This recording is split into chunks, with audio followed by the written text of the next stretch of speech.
Hello everyone, welcome back to my mini blog. আজকে আমরা যাচ্ছি পোঙ্গল উৎসব সেলিব্রেট করতে অভিজিতের একজন কলিগের বাড়িতে। আমাদেরকে ইনভাইট করা হয়েছিল আমরা যেন পোঙ্গল উৎসব তাদের সাথে সেলিব্রেট করি, তাই চলে আসলাম চটপট করে আগরওয়ালে, নিয়ে নিলাম মিষ্টি। এখন আমরা চলে যাচ্ছি ম্যাডামের বাড়িতে। ম্যাডামের বাড়ি যাওয়ার সময় দেখতে পেলাম বেশ কিছু বাড়িতে সুন্দর সুন্দর রঙ্গোলি করা রয়েছে, ইভেন সমস্ত বাড়ির সামনেই। তাই চটপট করে ভিডিও করে নিলাম। আর এখন চলে এসেছি ম্যামের বাড়িতে, হচ্ছিল পোঙ্গলের পুজো। তারপর পুজো কমপ্লিট করে বসে পড়লাম আমরা লাঞ্চ করতে। দিয়ে দেওয়া হলো সবার প্রথমে পোঙ্গল, তারপরে দেওয়া হলো একটা সবজি, এটা ছিল একটা আলু মটর ফ্রাই।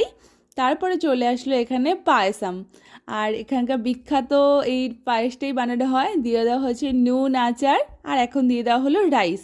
তারপরে চলে আসলো পাঁপড়, এরপরে দিয়ে দেওয়া হবে সাম্বার, আর রাসামও ছিল, লাস্টে কার্ডও ছিল। খাওয়া দাওয়া শেষ করার পর বাড়ি আসার সময় ম্যাম দিয়ে দিল আজকে আমাদের পোঙ্গলের প্রসাদ রয়েছে এই সমস্ত